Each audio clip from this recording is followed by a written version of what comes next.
മുന്നേ ഞാനൊരു 70 days study ചലഞ്ചിൻ്റെ കാര്യം പറഞ്ഞത് നിങ്ങൾ ഓർക്കുന്നുണ്ടോ? നമ്മുടെ 2025 അവസാനിക്കാൻ വേണ്ടിയിട്ട് ഇനിയൊരു 2.5 മാസം കംപ്ലീറ്റ് ഇല്ല. ഇങ്ങനെ പറഞ്ഞിട്ടാണ് നമ്മൾ ആ ഒരു സ്റ്റഡി ചലഞ്ച് സ്റ്റാർട്ട് ചെയ്തത്. അപ്പോൾ ചലഞ്ചിൻ്റെ 12ാമത്തെ ദിവസമാണ് ഇന്നത്തെ ടു ഡു ലിസ്റ്റ് എന്ന് പറയുന്നത്. കഴിഞ്ഞ വീഡിയോയിൽ ഞാൻ പറഞ്ഞിട്ടുണ്ടായിരുന്നു, മൺഡേയും ട്യൂസ്ഡേയും എനിക്ക് ക്ലാസ്സുകളൊന്നും ഉണ്ടായിരുന്നില്ല. പെൻഡിങ്ങുള്ള ക്ലാസ് തീർക്കാനുള്ള ഒരു ടൈം തന്നിട്ടുണ്ടായിരുന്നു. അതുകൊണ്ട് ഈ ഒരു വീക്കിലെ, അതായത് ലാസ്റ്റ് വീക്കിലെ കാര്യങ്ങൾ റിവിഷൻ ചെയ്യുക. പിന്നെ ലാസ്റ്റ് വീക്ക് പഠിച്ച ടെക്സ്റ്റ് ബുക്ക്, കറണ്ട് അഫെയർസ് അതൊക്കെ റിവൈസ് ചെയ്യാൻ വേണ്ടിയിട്ട് ഞാൻ ടു ഡു ലിസ്റ്റ് എഴുതി വെച്ചിട്ടുണ്ടായിരുന്നു. അതിൻ്റെ കൂടെ എനിക്ക് മുന്നേ പെൻഡിങ്ങുള്ള ഒരു 2 ക്ലാസ് കൂടെ കംപ്ലീറ്റ് ചെയ്യണം. ഇന്ന് രാവിലെ ഞാൻ ലേറ്റായിട്ടാണ് സ്റ്റാർട്ട് ചെയ്തത്. അതുകൊണ്ട് തന്നെ ഒരു മടി പിടിച്ചൊരു ദിവസമായിരുന്നു. ആകെ ഒരു 25 മിനിറ്റ് ഞാൻ റിവൈസ് ചെയ്തിട്ടുണ്ടാവും.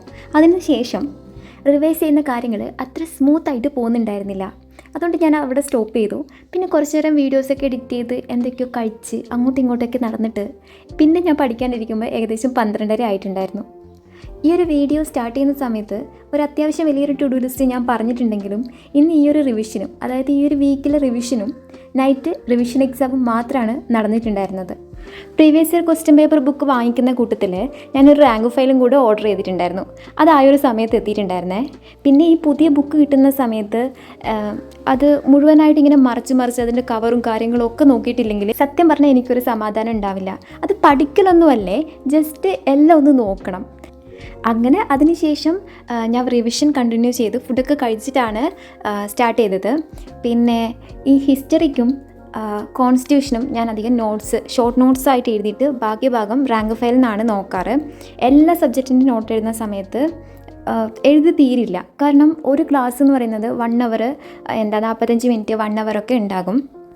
എല്ലാ ക്ലാസ്സിൻ്റെയും PDF നോട്ട്സ് നമുക്ക് ഡൗൺലോഡ് ചെയ്ത് എടുക്കാൻ വേണ്ടി പറ്റും. പക്ഷേ എന്നാലും എനിക്ക് പേപ്പറിൽ പെന്ന് വെച്ച് വരഞ്ഞ് റൗണ്ട് ചെയ്ത് അങ്ങനെയുള്ള ഒരു ശീലമുള്ളത് കൊണ്ടും ഈ PDF നോക്കി വായിച്ചാൽ അത്രയും അങ്ങ് സെറ്റാവില്ല. പിന്നെ എൻ്റെ അടുത്തുള്ള റാങ്ക് ഫയൽ എന്ന് പറയുന്നത് കഴിഞ്ഞ LD എക്സാമിന് മുന്നേ വാങ്ങിച്ച ഒരു റാങ്ക് ഫയലാണ്. അതാണെങ്കിൽ അതിൻ്റെ പകുതി പാർട്ട് എൻ്റെ വീട്ടിലും പകുതി പാർട്ട് ഇവിടെയൊക്കെ ആയിട്ടാണ് ഉള്ളത്. അതെന്താണെന്ന് വെച്ചാൽ അങ്ങോട്ടേക്ക് പോകുന്ന സമയത്ത് റാങ്ക് ഫയൽ നോക്കണമെന്ന് വിചാരിച്ചിട്ട് ഏതെങ്കിലും ഒരു വോളി എടുത്തിട്ട് അങ്ങോട്ടേക്ക് പോകും. ഇപ്പോൾ 2 വോളി എടുത്തിട്ട് പോകുന്നതാണെങ്കിൽ തിരിച്ച് വരുമ്പോൾ വീട്ടിൽ നിന്ന് വരുമ്പോൾ എന്തായാലും ബാഗ് നിറച്ച് സാധനങ്ങളായിട്ടാണ് ഇങ്ങോട്ടേക്ക് വരിക. ആ സമയത്ത് എൻ്റെ ബുക്കും കൂടെ വെച്ചാൽ വെയിറ്റ് അധികമായിരിക്കും. അപ്പോൾ ആ ഒരു വോളി അവിടെ വെച്ചിട്ട് ഇങ്ങോട്ടേക്ക് വരും. അപ്പോൾ ഇവിടെ വന്നാൽ റാങ്ക് ഫയൽ കുറച്ച് അടുത്താണെങ്കിൽ ഈ ഒരു കുഴപ്പമില്ലേ. പക്ഷേ ഈ കൊച്ചിയിൽ നിന്ന് കണ്ണൂരിൽ നിന്ന് കൊച്ചി ഈ റാങ്ക് ഫയൽ അങ്ങോട്ടും ഇങ്ങോട്ടും കൊണ്ടുപോകുക എന്ന് പറയുന്നത് ഭയങ്കര കഷ്ടമാണ്.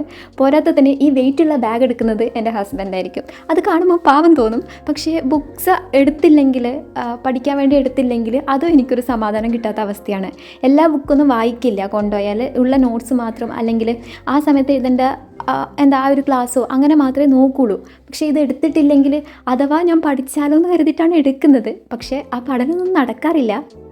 പിന്നെ എനിക്കിനി വരാനുള്ള എക്സാംസൊക്കെ നെക്സ്റ്റ് ഇയർ ആണ്. ഇപ്പോൾ കമ്പനി ബോർഡ് ആയാലും ഇപ്പോൾ അതിന് വേണ്ടിയിട്ടൊക്കെ സ്റ്റാൻഡേർഡ് ബുക്സൊക്കെ വാങ്ങിച്ചിട്ട് റെഫർ ചെയ്യാന്നുള്ളത് ഈ ഓൺലൈൻ ക്ലാസ്സിൻ്റെ കൂടെ പോസിബിളാണെന്ന് എനിക്ക് തോന്നുന്നില്ല.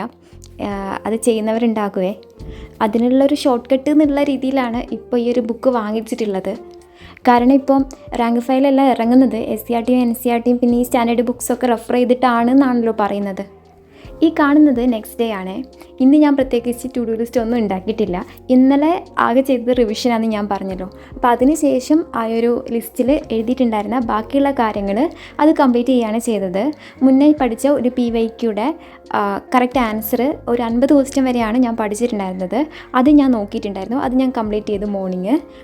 അതിൻ്റെ കൂടെ മുന്നേ പെൻഡിങ് ഉണ്ടായിരുന്ന 2 ക്ലാസ് ഉണ്ടായിരുന്നു. ഒന്ന് ആമുഖത്തിൻ്റെ ക്ലാസ് ആയിരുന്നു.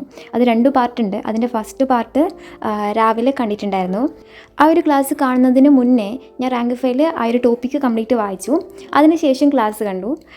പിന്നെ അതിനെ ബേസ് ചെയ്തിട്ട് ചെറിയൊരു ഷോർട്ട് നോട്ട്സ് ഉണ്ടാക്കി. ഞാൻ എങ്ങനെയാണ് ഷോർട്ട് നോട്ട് എഴുതുന്നതെന്നുള്ളത് ഒരു കുട്ടി ചോദിച്ചിട്ടുണ്ടായിരുന്നു.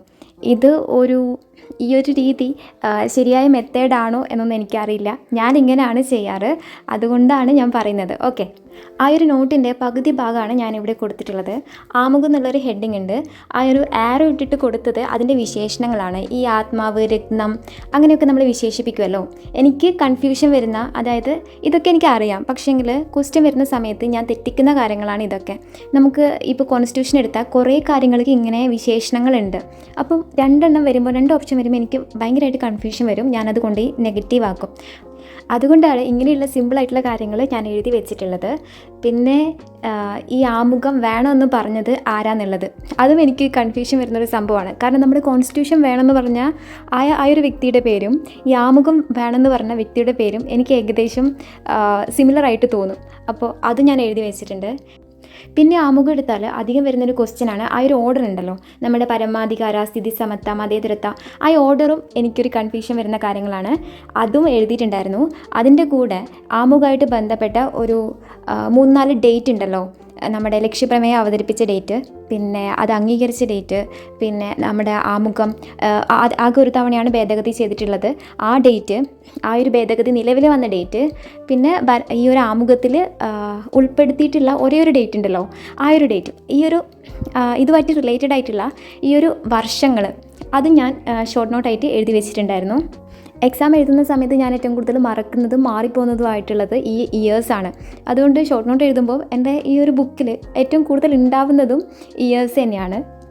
പിന്നെ ഇങ്ങനെ ഷോർട്ട് നോട്ട്സ് എഴുതി വെക്കുന്നത് എക്സാമിൻ്റെ സമയത്ത് റിവിഷൻ ചെയ്യാൻ വേണ്ടിയിട്ട് നമുക്ക് യൂസ്ഫുൾ ആയിരിക്കും. ആ സമയത്ത് ബാക്കിയുള്ള ബുക്സൊക്കെ അവിടെ ഇവിടെയൊക്കെ ആയിട്ടായിരിക്കും നമ്മൾ പഠിച്ച കാര്യങ്ങൾ ഉണ്ടാവുക. അപ്പോൾ അതെല്ലാം എടുത്തിട്ട് റിവൈസ് ചെയ്യുന്നതിനേക്കാളും നല്ലത് നമ്മുടെ ഈ ഒരൊറ്റ നോട്ട് എടുത്തിട്ട്, കാരണം ഇതിൽ നമ്മൾ ഇമ്പോർട്ടൻ്റ് ആയിട്ടുള്ള കാര്യങ്ങൾ മാത്രമേ എഴുതുന്നുള്ളൂ. അതുകൊണ്ട് ഇങ്ങനെ റിവിഷൻ ചെയ്യാൻ ഇങ്ങനൊരു ഷോർട്ട് നോട്ട് ഉണ്ടാകുന്നത് എന്തുകൊണ്ട് നല്ലതാണെന്നാണ് എൻ്റെ ഒരു അഭിപ്രായം. എനിക്ക് തോന്നുന്നു ഈ ഒരു കാര്യങ്ങളൊക്കെ ഞാൻ മുന്നേ ഏതോ ഒരു വീഡിയോയിൽ പറഞ്ഞിട്ടുണ്ട്. പക്ഷേ നമ്മുടെ ചാനലിലേക്ക് ഇപ്പോൾ കുറച്ചധികം പുതിയ മെമ്പേഴ്സ് വന്നിട്ടുണ്ട്. അപ്പോൾ അവർക്കുള്ളൊരു റിപ്ലൈ ആണ് ഈ ഒരു വീഡിയോ എന്ന് പറയുന്നത്. പിന്നെ ഒരു കുട്ടി ചോദിച്ചിട്ടുണ്ടായിരുന്നു നോട്ട്സ് എഴുതുന്ന സമയത്ത് ആ ഒരു സെപ്പറേറ്റ് ലൈൻ എന്തിനാ ഇടുന്നതെന്നുള്ളത്. അതെന്തിനാന്ന് വെച്ചാൽ ആ ഒരു ലൈനിൻ്റെ ഫസ്റ്റ് പാർട്ട് ഞാൻ കുറച്ച് വലുതായിട്ടും സെക്കൻഡ് പാർട്ട് ചെറുതായിട്ടുമാണ് ഈ ലൈൻ ഇടുന്നത്. അപ്പോൾ ഫസ്റ്റ് പാർട്ടിൽ ക്വസ്റ്റ്യനും സെക്കൻഡ് പാർട്ടിൽ ആൻസറും ആയിട്ടാണ് ഞാൻ എഴുതുന്നത്. ഇപ്പോൾ ഒരു എക്സാമ്പിൾ പറയുകയാണെങ്കിൽ എല്ലാ പൗരന്മാർക്കും വിവരാവകാശം ഉറപ്പ് നൽകുന്ന വിവരാവകാശ നിയമത്തിലെ ഒരു സെക്ഷൻ ഏതാന്ന് അതൊരു ക്വസ്റ്റ്യൻ. അപ്പോൾ അതായത് ഫസ്റ്റ് പാർട്ടിൽ എഴുതും, അതിൻ്റെ ആൻസർ സെക്കൻഡ് പാർട്ടിൽ എഴുതും. അതെന്തിനാണ് അങ്ങനെ എഴുതുന്നതെന്ന് ചോദിച്ചാൽ എനിക്ക് ഈ ആൻസർ മറച്ച് വെച്ചിട്ട് വായിക്കാൻ വേണ്ടിയിട്ടാണ്. അതായത് ഞാനിപ്പം ഒരു ക്വസ്റ്റ്യൻ എഴുതി അതിൻ്റെ അണ്ടർലായിട്ട് തന്നെ അതിൻ്റെ ആൻസർ എഴുതിയാൽ ഞാൻ ചിലപ്പോൾ നോക്കും, അല്ലെങ്കിൽ പെട്ടെന്ന് കാണും. അപ്പോൾ ഒരു സൈഡിലാണെങ്കിൽ നമുക്കൊരു കൈ വെച്ച് മറക്കാമല്ലോ. അപ്പോൾ അങ്ങനെ മറച്ച് വെച്ച് വായിക്കാൻ വേണ്ടിയിട്ടാണ് അങ്ങനെ എഴുതുന്നത്. ഇപ്പോൾ ഈ വീഡിയോയിൽ കാണുന്നത് ഡേ 14 ആണ്. പക്ഷേ ഇന്നത്തെ ദിവസം ഈ ഒരു മോർണിംഗ് സെക്ഷൻ മാത്രമേ എനിക്ക് വീഡിയോസ് എടുക്കാൻ വേണ്ടി പറ്റിയിട്ടുണ്ടായിരുന്നുള്ളൂ. അതെന്താണെന്ന് വെച്ചാൽ ഇന്ന് ഫുൾ ഡേ കറണ്ട് ഉണ്ടായിരുന്നില്ല. രാവിലെ 9 മണിക്കെങ്ങാനും പോയിട്ട് വൈകുന്നേരം 5 മണിക്കാണ് കറണ്ട് വന്നത്. അപ്പോൾ ഫോണിൽ ചാർജ് കുറവാണ്, ആ വൈഫൈ യൂസ് ചെയ്തിട്ടാണ് ഞാൻ ക്ലാസ്സൊക്കെ കണ്ടത്. അപ്പോൾ വീഡിയോ കൂടി എടുക്കാൻ നിന്നാൽ ചാർജ് കമ്മിയാക്കും, ഫോൺ ഓഫാക്കും, പിന്നെ ഒന്നും നടക്കില്ല. അതുകൊണ്ട് വീഡിയോ എടുത്തിട്ടുണ്ടായിരുന്നില്ല. കുറച്ച് ദിവസം മുന്നേ ഞാൻ ഭയങ്കര ഡീമോട്ടിവേറ്റഡ് ആയിട്ട് ഇരിക്കുന്ന ഒരു സമയത്ത് യൂട്യൂബിൽ തന്നെ ഒരു IAS ക്ലിയർ ചെയ്ത ഒരു സാറിൻ്റെ സ്പീച്ച് കേട്ടിട്ടുണ്ടായിരുന്നു. അപ്പോൾ അദ്ദേഹം പഠിക്കുന്ന ആ ഒരു സമയത്ത് അവരെ ഏറ്റവും കൂടുതൽ സ്വാധീനിച്ച ഗാന്ധിജീൻ്റെ കുറച്ച് വരികൾ അവർ പറഞ്ഞിട്ടുണ്ടായിരുന്നു. തളരാത്ത തകരാത്ത ദൃഢനിശ്ചയങ്ങളിലാണ് നമ്മുടെ കരുത്തിരിക്കുന്നത്. നമ്മുടെ ഉള്ളിൽ തളരാത്ത ലക്ഷ്യബോധങ്ങളുണ്ടെങ്കിൽ നമുക്ക് ലക്ഷ്യത്തിലെത്താൻ വേണ്ടി പറ്റും. ഇത് കേട്ടപ്പോൾ എന്താണെന്നറിയില്ല, എനിക്ക് വല്ലാതെ അങ്ങ് ടച്ച് ചെയ്തു. അത് വീഡിയോസിലൂടെ എനിക്ക് നിങ്ങളുടെ അടുത്ത് ഷെയർ ചെയ്യണമെന്ന് തോന്നി, അതുകൊണ്ട് പറഞ്ഞതാണ്. അപ്പോൾ എല്ലാവരും നന്നായിട്ട് പഠിക്കുക, റിവിഷൻ ചെയ്യുക. Thanks for watching guys. The stars align, we lose ourselves in the rhythm divine. Underneath the sky painted with dreams, we're chasing the echoes of silent screams.